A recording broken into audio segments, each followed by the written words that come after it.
संदीप साहब को बुलाया।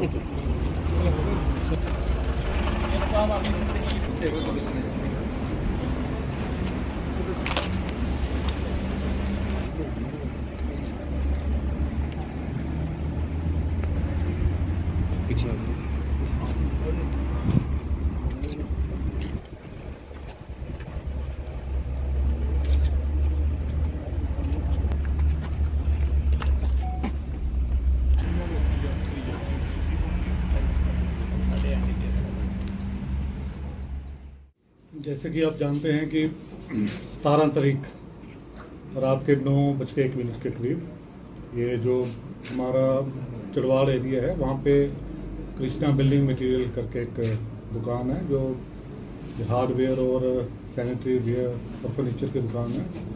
वहाँ पे 3 masked man armed with pistols, टोका, हेलमेट पहनी हुई थी 2 ने और एक ने भी कवर किया होता अपने आप को।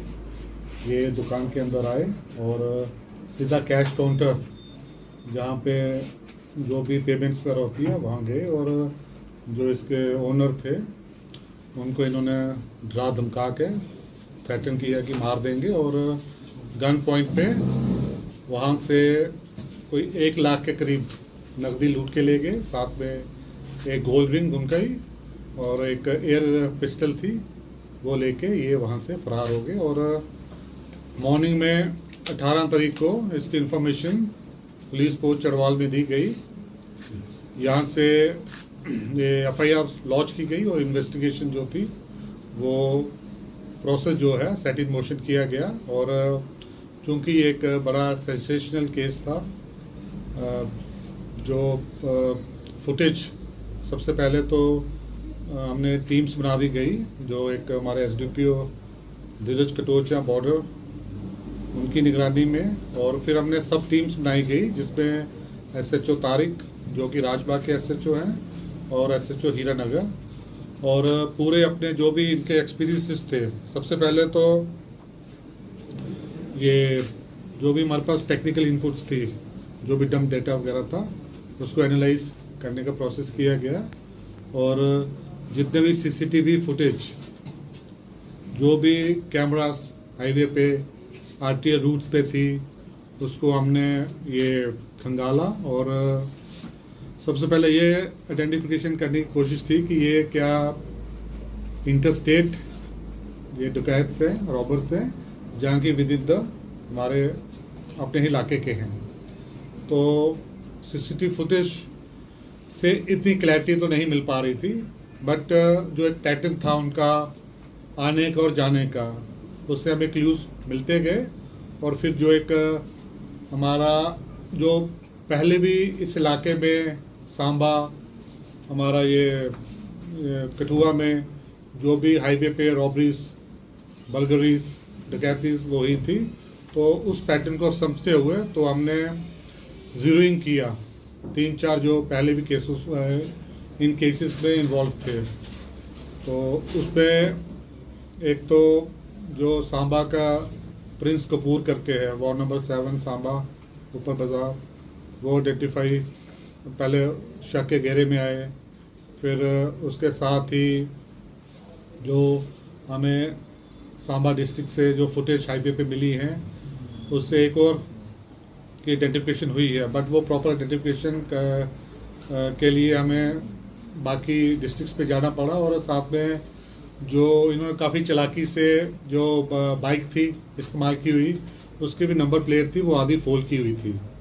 तो अब जिस डिस्ट्रिक्ट का वो, उधमपुर डिस्ट्रिक्ट का वो उस पर नेम प्लेट का वो था, तो उस पर वहाँ से ली गई इंफॉर्मेशन और फिर हिट एंड ट्रायल मेथड से हमने कुछ ये नंबर्स थे, रजिस्ट्रेशन नंबर्स, वो भी लिए।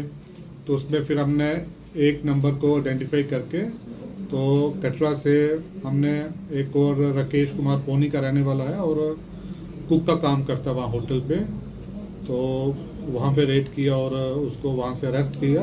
और जो भी उसके डिस्क्लोजर्स वगैरह थे, तो उसके बाद में ये आया कि वो भी एक 302 के पर्चे में शामिल था, वो भी हार्डकोर क्रिमिनल था।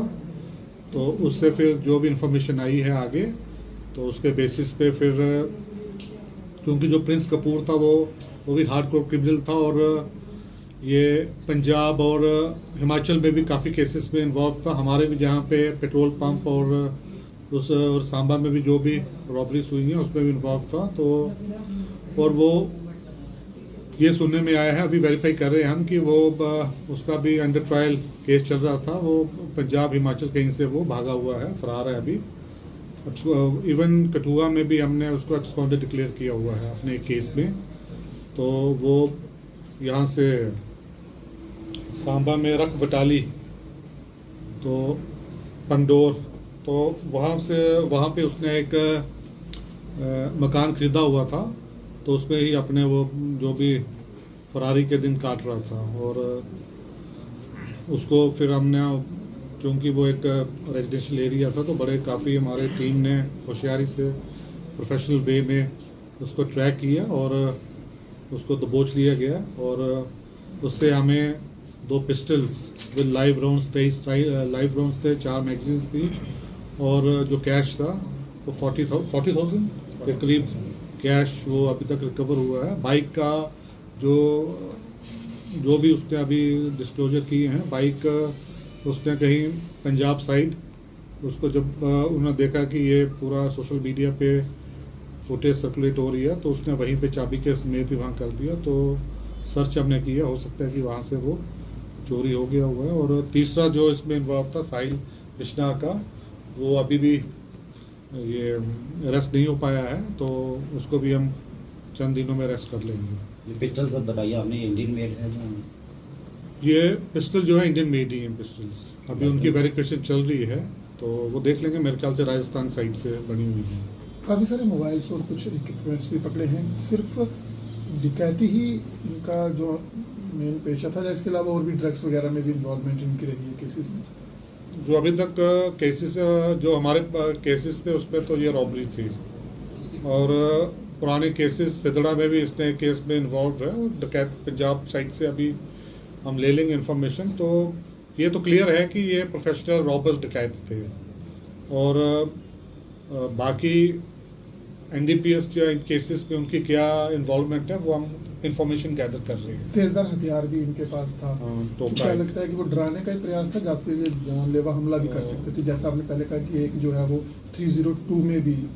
तो उस पर यह है कि वो तो नेचुरली जो ये कैरी कर रहा है, तो उसकी मंशा तो होती है कि अगर उसका मकसद पूरा नहीं हो पाए तो वो अटैक भी कर देते हैं। तो इसी में उसको गन पॉइंट और टोके के साथ डराया गया है। तो अगर वो नहीं, बेसिकली इनको लगता था कि ये यहाँ से 8-10, जो भी अभी पता चला है कि कम से कम 10 लाख का इनको जो रुपए हैं वो मिल जाएंगे, तो वो चीज़ इनको नहीं हो पाई है। और इन्होंने काफ़ी रैकी की। जो फुटेज के हिसाब से ये कोई 4 बजे करीब विजयपुर साइड पे हमें इनका वो फुटेज मिला, तो उसके बाद 5 घंटे इन्होंने यहीं पे रैकी करते हुए बिताए हैं। और 8 बज के कुछ मिनट पे भी इन्होंने रैकी की थी एक बार। सर क्या एक बहुत बड़ा सवाल है सर, जिस तरह G20 समिट की भी बात चल रही है और दूसरी तरफ पुलिस के जो है चप्पे चप्पे पर नाके लगाए गए, और पुलिस चौकी के बगल में ही जो है ये काफी बड़ी जो है वो डकैती हुई है, तो किस तरह से पुलिस इसे आगे फ्यूचर में लेगी कि इस तरह की डकैती जो है ना आए, और जितने भी नाके हैं उन पे जितने भी अधिकारी हैं उन्हें सही से जो है दिशा निर्देश दिए जाए? देखिए, इसमें पहले ये बात है कि अनलेस एंड अनटिल आपको किसी क्रिमिनल का आपके फेस या उसके जो भी पहले से देखा नहीं हुआ, तो हर एक जो हमारे पास अभी वैसी टेक्नोलॉजीज नहीं आई हैं जो कि कई स्टेट्स में अभी चल रही हैं हमारे मेट्रोस वगैरह में, जो कि जैसे कुछ होती हैं कि थ्रू फेस रिकॉग्निशन वो जो CCTVs होते हैं, तो और हमारे नाकेज होते हैं, तो वहाँ मैक्सिमम जो कई CCTVs थे वो पावर के साथ उनके कनेक्शन थे, तो वो लाइट होती है तो वो चलते हैं, तो वो बेसिक प्रॉब्लम्स तो रहती हैं। और जहाँ तक कि वो कोई क्रिमिनल है वो उसका हर एक नाके पे सबको पता हो वो ज़रूरी नहीं है, और उन्होंने हेलमेट पहनी है और हर राहगीर को आप रोक नहीं सकते हो, उससे तो आम शहरी को ही प्रॉब्लम हो जाती है। अगर पुलिस जब भी चेक करती है रोका जाता है, तो उसको यही है कि पुलिस के साथ साथ जो हमारे सिटीजन्स हैं उनको भी अलर्ट रहना है। सर, क्या मॉडस ऑपरेंडी था? इन लोगों ने क्या उस शोरूम की पहले रैकी की थी, और की थी तो कब वहां पर पहुंचे थे? देखिए, इस शोरूम में तो 2 दिन से ज़्यादा फुटेज स्टोर नहीं था, तो अगर पहले फुटेज होता तो उस पर आ जाता कि ये इन्होंने विजिट किया नहीं किया है। हाउएवर हमें जो 2 दिन का फुटेज था उसमें मिला कि ये पहले आए हुए हैं वहाँ। तो ये बाहर वारदात से को अंजाम देने के बाद ये लोग इकट्ठे ही रहे या हाँ, उसके बाद पूरी इन्होंने पूरी प्री प्लान्ड ये प्लानिंग की थी इसको अंजाम देने में, और जब इनका ये इन्होंने जो इस पे सक्सेसफुल हो गए थे रॉबरी में, उसके बाद ये अलग अलग। सर, क्या कुछ और लोग भी इनके साथ शामिल थे?